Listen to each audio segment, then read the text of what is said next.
Selamat pagi saudara, berjumpa lagi bersama saya Yulia Kesha dalam perbincangan hangat Sapa Sumut. Nah saudara, di Sapa Sumut kali ini kita akan membahas mengenai membangun ketahanan pesisir melalui kolaborasi pemuda bersama Sibolga. Dan di sini sudah hadir bersama kita Yuli Evriani, founder dari komunitas Sibolga. Selamat pagi Kak Yuli. Pagi Kak. Apa kabarnya nih Kak Yuli? Alhamdulillah baik. Saat ini kesibukannya apa nih akhir-akhir ini Kak? Kesibukan aku sedang mengurus Sibolga pastinya Kak, dan kegiatan lain di proyek-proyek lingkungan. Baik Kak. Kak Yuli, berbicara dengan komunitas Sibolga nih Kak, kira-kira apa nih latar belakang yang membuat Kak Yuli membentuk komunitas Sibolga ini? Nah jadi awalnya aku nih, mungkin disclaimer di awal ya, aku ini lahirnya di kota Sibolga, besarnya di kota Sibolga, dan kemudian aku ngambil studi di Medan kayak gitu. Nah, jadi karena di kota Sibolga itu kan kota terkecil ya, kota pesisir terkecil di Indonesia kayak gitu. Jadi aku sering main ke daerah pantainya, jadi aku sering berenang di sana. Tapi kemudian ada satu spot yang aku sering banget main di situ, tapi kemudian gak bisa lagi aku tempati gitu, gak bisa lagi aku main di situ gara-gara ada hal baru yang datang, yaitu sampah. Wah, Dulu aku pikir bahwa membuang sampah ke laut itu adalah hal yang biasa dilakukan oleh semua orang. Tapi ternyata ketika aku gak nemuin lagi nih spot buat berenang, akhirnya aku sadar, wah ini jadinya masalah nih gitu. benar. Akhirnya aku ambil studi di teknik lingkungan di kota Medan, dan aku banyak belajar soal lingkungan, khususnya sampah juga, dan aku kemudian berusaha untuk menghubungkan antara anak muda dengan lingkungan. Dan karena itu masih kurang di Sibolga menurutku, akhirnya terbentuklah Sibolga ini, dari situ awalnya Kak Yuki. Baik Kak, kalau untuk kegiatan dari Sibolga ini di awal mulai itu seperti apa Kak? Nah di awal kita hanya bermodal clean up, Clean up. bersih-bersih pantai. Jadi awalnya kita cuma bersih-bersih Kak, tapi kita nggak cuma bersih-bersih. Kita juga ada namanya, kita istilahkan sampling sampah pesisir. Di mana ketika kita sudah mengutip sampah di transek, 3 transek area yang kita buat, kemudian kita memilah jumlahnya, jenisnya apa, ada hampir 20 lebih jenis sampah yang kita temukan. Kemudian kita catat brand apa sih yang mencemari daerah pesisir kita. Itu yang kita lakukan terus-terus, dan kemudian kita berpikir apa ya program lain. Kemudian kita buatlah program Ghost to School, di mana kita pergi ke sekolah. Itu program awal yang memang awal banget deh, pakai dana pribadi kayak gitu. Ini Sibolga dari tahun berapa nih Kak? Tahun 2019. 2019, berarti udah sekitar 5 tahun ya? Hampir 5 Iya, tahun hampir 5 berjalannya ya? tahun. Nah itu tadi Kak Yuli menyebutkan ada memilah-milah jenis sampah. Seperti apa tuh Kak jenis-jenis sampahnya itu? Nah ada banyak jenis sampah ternyata Kak, dari misalnya satu botol plastik, itu kita harus pilah, ada tutupnya, terus ada botolnya, terus ada labelnya. Nah itu 3 jenis sampah yang berbeda, kayak gitu, dan nggak boleh disatuin sebenarnya. Ada sedotan, ada styrofoam, misalnya kalau B3, bahan berbahaya beracun, dia nggak cuma ada satu jenis, ada misalnya kita golongkan lagi baterai, kita golongkan lagi pampers, pembalut, kita golongkan lagi masker mulut. Nah itu ada banyak jenis yang kita akhirnya satukan, kelompok-kelompokkan gitu. Dan itu ternyata sampah-sampah itu berada di pesisir ya Kak ya? Iya. Wah, kalau untuk final hasil sampah-sampah yang dikumpulkan ini biasanya diserahkan kemana Kak? Apakah ada daur ulangnya atau diserahkan kemana? Nah kalau dulu itu memang masih sedikit banget ya. Aku pikir juga nggak ada kayaknya gitu tempat yang bisa mendaur ulang itu selain pemulung. Akhirnya ketika sampah kita sudah ada, terus kita bersihkan yang masih bisa layak untuk dikasih ke pemulung, kita kasih ke mereka.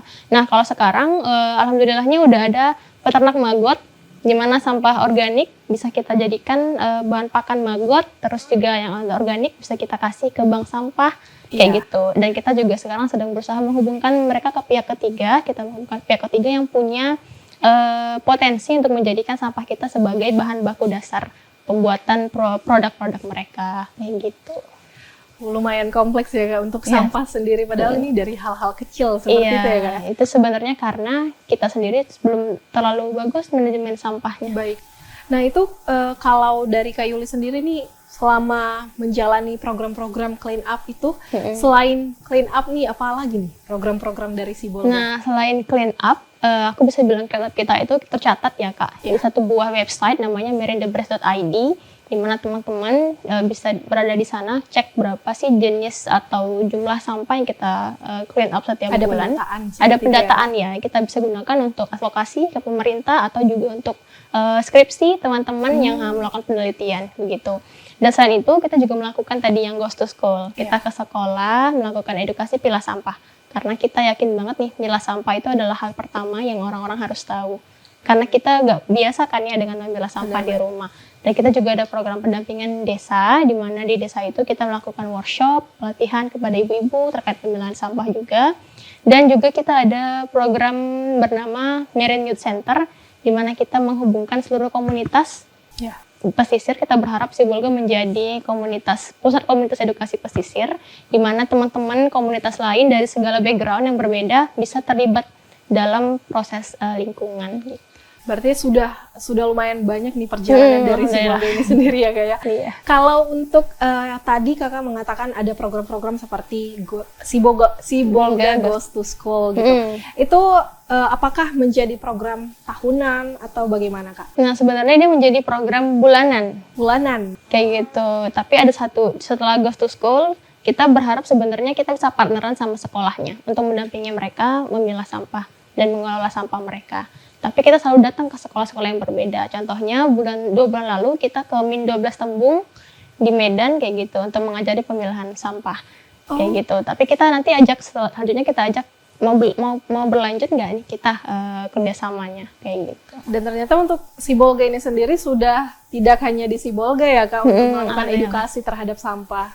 Di Medan juga sudah ada seperti itu ya. Kita berusaha melakukan replikasi program di beberapa tempat gitu. Baik Kak Yuli. Nah ini kemarin ada melakukan kegiatan namanya SOLA. Iya benar. Sumut Young Leadership Accelerator. Itu seperti apa Kak? Nah, Sumut Young Leadership Accelerator atau SOLA singkatannya kita gampangin aja SOLA 2024. Sebenarnya dibentuk dari sebuah aliansi di mana kita ingin mengkonservasi sebuah pohon langka di Pulau Mursalah. Mungkin kalau kita tahu Pulau Mursalah, itu pernah masuk dalam filmnya King Kong, The Skull Island. Itu dia di sana ada satu buah pohon langka namanya Laganbras. Satu-satunya di dunia. Jadi kita pengen mengkonservasi si pohon itu dengan memanfaatkan konservasi yang ada di pulau. Jadi nggak cuma pohonnya nih, ada juga hal-hal yang di dalam itu yang kita pengen konservasi. Jadi kita bentuk aliansi bersama teman-teman dari BRAIN dan juga dari ada Forum Pohon Langka Indonesia bersama dengan pemerintah Kota Medan juga dan Sibolga dan juga Tapteng kayak gitu, Tapanuli Tengah. Jadi kita pengen mengkonservasi itu. Nah kita sadar nih bahwa untuk melakukan campaign mengajak orang lebih banyak kita butuh suara anak muda. Nah Sibolga akhirnya mengencourage itu, berusaha untuk mengumpulkan kekuatan anak muda tadi. Dibentuklah sebuah training bernama SOLA tadi. Iya, harapannya kita adalah nanti teman-teman yang 20 orang ini sudah jadi alumni. Kemarin baru kelar minggu lalu. Iya, mereka jadi ranger nanti untuk melakukan atau menyuarakan campaign. Gitu. Karena kita sadar nih belum banyak orang yang tahu bahwa di Pulau Mursalah itu ada satu buah pohon langka yang sebenarnya harus dilindungi. Baik, untuk konsep SOLA yang kemarin baru diselenggarakan itu seperti apa? Nah itu adalah kegiatan onsite dan juga online. Onsite-nya adalah yang kemarin tuh, yang bulan minggu kemarin, di mana dia 3 hari 2 malam. Kita ada training sama anak muda terkait lingkungan dan konservasi, juga leadership. Jadi kita hubungkan ketiganya ini, teman-teman ditemani beberapa pemateri juga, narasumber, ada FGD, dan spesialnya teman-teman yang 20 orang itu kita kasih satu buah sesi bernama leadership session, di mana mereka dengan ilmu dan background yang mereka punya jadi pemateri untuk teman-temannya. Jadi kayak ada circle-circle kecil di mana mereka buat sendiri circle mereka dan mereka jadi leader dalam diskusi itu. Dan aku senangnya teman-teman ketika di akhir kita testimoni, refleksi, mereka suka bagian itu. Responnya positif gitu, mereka suka dan mereka merasa memiliki forum itu. Dan nyaman untuk diskusi. Dan teman-teman itu di hari ketiga mereka ada pitching day untuk presentasi project campaign mereka untuk Pulau Mursalah. Dan aku lihat keren-keren banget program mereka, nanti mereka akan implementasikan itu sebulan ke depan. Untuk Pulau Mursalah. Berarti tetap ada maintainingnya ya kan setelah training itu. Dan mereka jadi alumni pertama dong jadinya di SOLA. Kalau untuk anggota tadi pesertanya 20 ya Kak? Itu dari Sibolga saja kah atau dari berbagai Sumatera? Iya, alhamdulillahnya nggak cuma dari Sibolga, Tapi dari beberapa tempat di Sumatera Utara, ada dari Asahan, Nias, Tapanuli Utara, ada dari Kota Medan juga, Binjai, dari Serdang. Jadi mereka dari beragam daerah yang berbeda dengan satu tujuan, konservasi dan penyelamatan lingkungan. Berarti dari berbagai macam daerah ya kan digabungkan dalam satu forum. Dan background juga, ada yang backgroundnya ekonomi, ada yang sudah kerja, bahkan ada yang paling muda 18 tahun dia baru tamat SMA. Gitu. Iya. Wah, menarik sekali nih Kak. Dan kalau dari program Sola ini sendiri kemarin itu cara untuk bergabungnya seperti apa Kak? Nah, cara bergabungnya teman-teman itu bisa registrasi di form yang sudah kita buat. Kita juga sediakan handbook untuk peserta.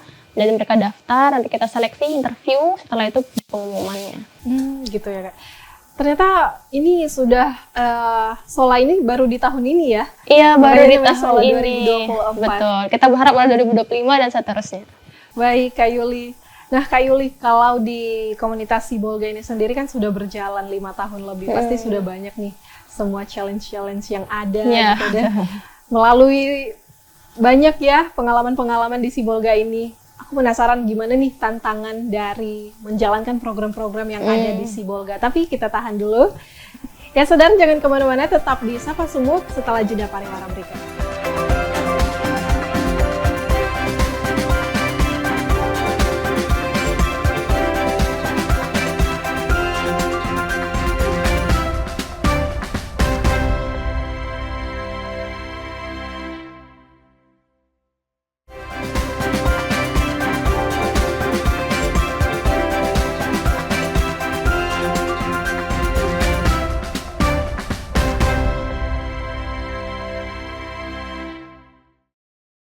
Ya saudara, berjumpa lagi bersama saya Yulia Kesha dalam Sapa Sumut.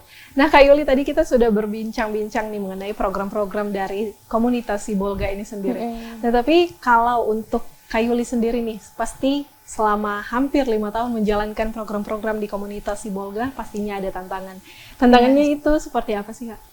Ada banyak tantangannya. Mungkin aku pertama dari diriku sendiri kali ya. Jadi ketika aku bangun Sibolga ini itu umurku 21, aku 22. Waktu itu jadi aku bisa bilang itu cukup muda untukku sebenarnya, walaupun kalau sekarang aku bilang kayaknya terlambat sih aku memulai itu kalau lihat adik-adik yang sekarang, tapi itu cukup muda dan aku merasa kayak ada banyak knowledge yang aku kurang karena aku akan ketemu banyak orang kan ya, aku akan ketemu banyak kolaborator kayak gitu, dan aku merasa bahwa ilmu aku masih kurang kayak gitu. Jadi ada 1 tahun dimana aku menghabiskan waktu untuk accelerate hal-hal tersebut. Ini aku nggak tahu nih, ini nggak tahu. Jadi ada banyak hal yang aku pelajari dan itu cukup exhausted ya, capek gitu sebenarnya ya. Tapi kita ngelakuin itu untuk ini juga gitu, untuk program-program yang akan kita jalankan. Terus juga aku harus ngelit tim, aku ngelit diriku, aku ngelit orang lain juga. Itu cukup juga di tantangan juga menurutku. Selainnya pasti ada sustainability lah untuk komunitas, kayak pendanaan dan lain-lain itu. Terus kita berperang dengan hal itu hingga sekarang, tapi udah gak lumayan sih di akhir-akhir tahun ini. Dan kalau untuk SDM dari komunitas Sibolga ini sendiri dibanding dengan awal itu seperti apa perkembangannya Kak? Nah dibanding awal paling cuma 2-3 orang yang bersamai kayak gitu, dan orangnya datang dan pergi. Nah dan kita juga belum bisa banyak bersama dengan relawan, tapi kalau sekarang sudah ada 7 orang yang bersamai program-program kita, dan ketika kita butuh koordinator program kita sudah tahu gimana caranya untuk oprek mereka, gimana caranya untuk training mereka, dan juga kita sudah bersama-sama dengan relawan kita. Kalau untuk komunitas Sibolga ini sendiri gimana nih Kak, sistem untuk jika ada nih teman-teman yang mau bergabung menjadi relawan dari komunitas Sibolga itu seperti apa? Iya, kadang kita ada bukanya per 2 kali, kayak di awal dan di pertengahan tahun. Untuk relawan itu kayak relawan bebas nih, dia gak ada spesifik program. Tapi ada saat-saat kita harus hanya membukanya per program. Jadi ada program tertentu yang kita mungkin butuh relawan dengan spesifik yang seperti ini. Jadi kita biasanya bukanya di sosial media kita, di Instagram, kayak gitu, di Twitter juga. Teman-teman boleh ke sana, nanti setiap ada info langsung deh ke situ, nanti bisa daftar. Apa nih sosial media Sibolga nih Kak? Boleh @sibolga, SEABOLGA. Instagramnya. Di Instagramnya. Dan kalau untuk relawannya ini sendiri berarti Kak di program seperti apa tuh? Di program contohnya kemarin ada program Butterfly Project namanya Kak. Itu programnya online. Jadi sebenarnya ada relawan yang kita hanya terima on-site itu ketika kita butuh program di daerah tersebut. Tapi kayak kemarin yang Butterfly Project, dia online, jadi kita buka seluruh Indonesia. Jadi teman-teman ada yang daftar dari Papua juga, ada yang daftar dari Jawa, kayak gitu, ada yang dari Kota Medan juga. Jadi banyak mereka relawannya di program tersebut, gitu. Dan itu untuk program Butterfly apa tadi, Kak? Butterfly Project. Butterfly Iya. Project ya. Butterfly Project itu mungkin sedikit kan kita ambilnya dari istilah butterfly effect, di mana satu hal yang terjadi, hal kecil yang terjadi bisa menyebabkan efek luar biasa. Jadi ada dua hal yang kita sasar di situ, yaitu pembalut sekali pakai dan juga tidak menyisakan makanan di piring. Jadi teman-teman kita challenge untuk tidak menyisakan makanan di piring, karena makanan yang sisa itu dia bisa mempengaruhi emisi gas rumah kaca. Dan juga pembalut sekali pakai. Jadi cara challenge-nya ini seperti apa nih, Kak? Nah, jadi mereka challenge 30 hari di mana mereka foto setiap hari apa yang piring mereka kosongnya, ataupun kita nggak maksa harus kosong. Jadi kita buat mereka jujur sejujurnya biar merubah daily kebiasaan habit mereka. Kayak gitu. Dan selama 30 hari kita nanti catat nih, teman-teman ternyata setelah menyelamatkan sekitar sebanyak kilogram makanan kayak gitu. Dan mengurangi sekitar segini gas metan yang ada di bumi hari ini. Berarti secara tidak langsung juga komunitas Sibolga ini meningkatkan awareness teman-teman ya, Kak? Iya. Dari seluruh Indonesia gitu. Dan paling seru ketika kita ngobrol soal pembalut sekali pakai. Ini menyasar teman-teman yang perempuan kan, yang biasa mungkin pakai pembalut sekali pakai, di mana mereka harus di-challenge mulai berubah ke pembalut guna ulang, yang kain ataupun mereka pakai yang cup, menstrual cup. Kayak gitu. Itu challenge banget nih. Di bulan pertama masih nggak bisa. Di bulan kedua pelan-pelan. Akhirnya sekarang yang udah oke, kita bisa pakai pembalut kain. Menarik sekali. Ini dari sekian banyak program-program, itu respon dari teman-teman seperti apa sih, Kak? Ada cerita menarik nggak dari mereka? Seperti itu. Ada cerita menarik kemarin waktu sekolah kita ada satu relawan yang terus bersama dengan kita. Dan awalnya dia cuma ikut program kita, akhirnya dia daftar jadi relawan. Dan sekarang kemarin dia pertama kali, aku akhirnya nanya di forum, dia akhirnya cerita gitu. Tanpa kita tanya, dia akhirnya cerita. Dan dia bilang, ada banyak hal di mana akhirnya aku sadar ketika aku makan, aku mikir, ada berapa, kalau aku buang nih makanan, ada berapa banyak gas metan. Akhirnya cuma itu, padahal dia background-nya adalah ekonomi syariah. Ekonomi syariah. Tapi dia akhirnya ternyata aku berpikir semua hal yang aku lakukan hari ini, itu ada efeknya untuk lingkungan. Benar. Kayak gitu. Dan lewat bergabung dengan teman-teman, aku akhirnya sadar dan akhirnya think twice tentang hal itu. Benar. Berarti kalau misalnya nih bergabung dengan komunitas Sibolga dengan program-programnya secara tidak langsung juga meningkatkan awareness kepada teman-teman seperti itu ya, Kak? Betul, secara tidak langsung, tanpa dipaksa gitu. Dan kalau untuk komunitas Sibolga ini apakah sudah pernah berkolaborasi dengan pemerintah, Kak? Iya, kita sudah pernah berkolaborasi. Mungkin yang di Sola ini itu termasuk ya kolaborasi aliansi dengan pemerintah, karena kita sudah melakukan FGD hampir 2 kali untuk akhirnya bisa programnya bisa running kayak gitu. Kalau dari Kak Yuli sendiri bagaimana nih memanfaatkan, sekarang kan eranya digitalisasi, memanfaatkan media sosial untuk menggalakkan kepada teman-teman lebih peduli kepada sampah seperti itu? Iya, aku kebetulan tidak punya TikTok ya, tapi teman-teman relawan dan tim mereka punya TikTok dan mereka tahu tren apa yang cocok kayak gitu. Jadi konten-kontennya disesuaikan dengan hal itu. Kayak gitu. Paling aku kasih ini nih materi kasarnya, nih kalian olah deh gimana biar asik dilihat. Karena itu menurutku butuh seni ya dalam hal membuat konten itu. Kita juga nggak pengen, kadang cuma kita aja nih yang merasa ini masalah, tapi orang nggak kayak gitu. Iya, benar hal-hal sekali. Seperti itu. Berarti memang kalau kita nih berharapnya semua, bahkan nggak cuma di Sumatera ya Kak, tapi seluruh Indonesia juga tahu bahwasannya kita harus memiliki awareness terhadap sampah-sampah yang ada di lingkungan sekitar kita. Betul. Kalau di Sibolga ini sendiri Kak, kira-kira apakah ada rencana-rencana program terbaru gitu ke depan dalam waktu dekat? Iya, jadi ada program yang baru aja rilis di tahun ini, namanya Marine Youth Center yang aku katakan tadi. Benar. Kita menghubungkan komunitas pemuda dengan latar belakang apapun untuk peduli terhadap sampah. Jadi ada 3 hal yang kita berusaha untuk kurangi, tidak pakai styrofoam, tidak pakai sedotan, dan juga plastik sekali pakai. Baik. Jadi setiap teman-teman misalnya bikers nih, mereka kan bikers ya, tapi kita berusaha nih nunjukin berapa sih emisi gas yang teman-teman kurangi ketika akhirnya nggak goes tapi nggak pakai kendaraan bermotor, hal-hal yang seperti itu. Berarti ini rencana untuk programnya kapan nih, Kak? Iya, ini sudah running dan kita pengen dalam jangka panjang. Jadi kita pengen ngumpulin lebih banyak komunitas dan berkolaborasi bersama mereka dari background yang berbeda-beda. Kalau mau Begitu. collabnya itu seperti apa nih, Kak? Nah, kalau mau collabnya boleh langsung ping kita di Ping sosial Instagram media kita. ya, Kak, ya? Biasanya kita juga reach out langsung sih. Kayak kita ketemu komunitas nih, kayak cocok, kita langsung hubungi. Kita mau tawarin program deh. Oke, kita MOU sama mereka. Baik Kak Yuli, ini terakhir nih, bagaimana harapan Kakak untuk komunitas Sibolga ini agar dapat menjadi berperan kepada teman-teman yang ada di Indonesia maupun di Sumatera untuk lebih peduli kepada lingkungan? Iya, ini mungkin jangka panjang ya, program betul. harapan jangka panjang sebenarnya lewat Marine Center kita berharap menjadi pusat edukasi pesisir bagi teman-teman terutama anak muda, karena kita pengen nyediain satu buah komunitas yang friendly untuk anak muda di mana mereka juga bisa di komunitas tersebut tapi bisa juga belajar lingkungan. Kayak gitu. Aku berharap Sibolga bisa mewujudkan goals jangka panjang itu dan juga terus sustain hingga nanti dan panjang-panjang seterusnya. Baik, luar biasa. Terima kasih Kak Yuli atas waktunya. Mudah-mudahan Sibolga semakin sukses. Ya saudara, itu dia tadi perbincangan kita mengenai membangun ketahanan pesisir melalui kolaborasi pemuda bersama komunitas Sibolga. Mudah-mudahan dapat menambah informasi bagi saudara semua.